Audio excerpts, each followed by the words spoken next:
Hey guys, what's going on? Welcome to Manchester United Review. Today we're going to be looking at the upcoming game on the 29th of November against Hull City at home. United have some good news, but I'm just looking at the Hull City team as well, and it does actually look quite good. So we're going to go through some of what the possibilities, what could happen on that day. So, for United, we're going to start off here straight away. There is great news coming from Old Trafford in the fact that Falcao is training again, as well as that Jonny Evans has played 60 minutes for the reserves against Blackburn Rovers, which is a very, very good sign. That's the key area where we need to tighten up, I think, obviously, is the defence. We will see how it goes. I don't know, because the fact that he's played 60 minutes is a very, very good sign. So he could even be on the bench, Jonny Evans, who knows. To have him on the bench is such a huge thing, because when we look at our bench nowadays, it looks so depleted, and it just looks quite worrying, really, in the fact that we only really have midfielders and attackers on the bench, where there's nothing at the back to stabilise us, which is really worrying. So I think with that, we use Michael Carrick a lot as well. You know, we drop him back in the defence like Fergie did when he was there, and he can have that sort of presence in there which can help the team out. Going to Hull City, just very quickly, I'm looking at it here now with Steve Bruce. They do actually have a very good team. I mean, they're players that are not necessarily well known, but they're players who do actually perform. Now, when teams come to Old Trafford, obviously there's a sense of you're going to get beaten anyway. Let's just go out there and have a good time and enjoy ourselves. Now, if these come out there and have that attitude, then we could be in a bit of a trouble, really, because I'm looking at some of them, and they really are quite good players. I mean, you look at the goalkeeper, Alan McGregor. I mean, I'm sure he played for Rangers, I think it was, back in the day. He's a good keeper. You got Tom Huddleston, who used to play for Spurs. You got James Chest. I'm sure he used to play for United, didn't he? I'm sure he did. Alex Bruce, obviously Steve Bruce's kid. You've got Paul McShane, he used to play for United. We've got Mohamed Diarmi, who's also very good. You've got Jelavic up front, who played the last game. I know he played I can't remember who they played last time, but I know that he was definitely playing up front, Jelavic. They've got Dawson at the back, who's very strong, who I thought was a very good defender. I don't know why Tottenham let him go. I thought he was really, really good. I was quite surprised with the fact that he's there. They've got Gaston Ramirez. They've got Hatem Ben Arfa.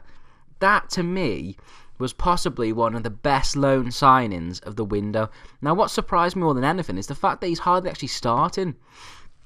And I think when he played for Newcastle, down that wing, that goal he scored running from the halfway line was brilliant. And I think you need someone like that. And if he's playing and he has the freedom of Old Trafford, I think we could be in some serious trouble there.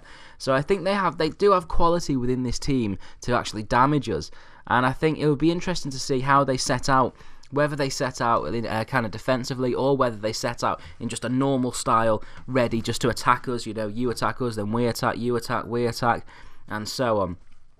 But in regards to United, I think it would be fantastic if Falcao comes back. Obviously, I don't think he's even played with the reserves at the minute, so he hasn't got any games under his belt. Now, that's really down to Van Gaal, whether he wants to test him out straight away or give him the opportunity to play in the reserves first, like Jonny Evans has done. In my opinion, I get him to play first. I don't really, trust him, because at the moment, we're not really lacking in that area at the moment on the field. You know, we've got Rooney, who played really well against Arsenal. You've got Van Persie, he's not great at the moment, but he's still a threat on his day. You've got Di Maria, who can obviously cause a lot of problems. You've got Januzaj as well.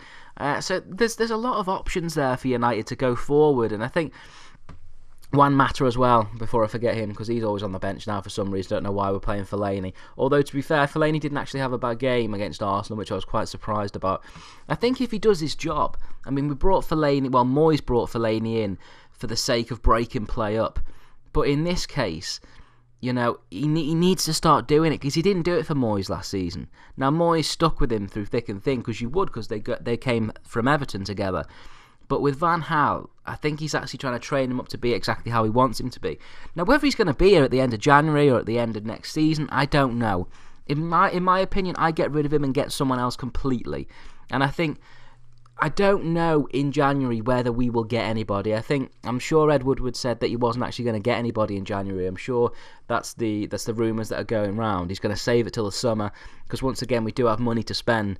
Hopefully this time they'll spend it on the fucking defence, because at the minute, it was just bad buying. But again, you look at it though. I mean, we did buy people in defence. We bought Luke Shaw. I mean, yeah, okay, necessarily he's not really like a proper defensive player. You know, he runs up the wing, which is very good. You know, we brought Rojo in.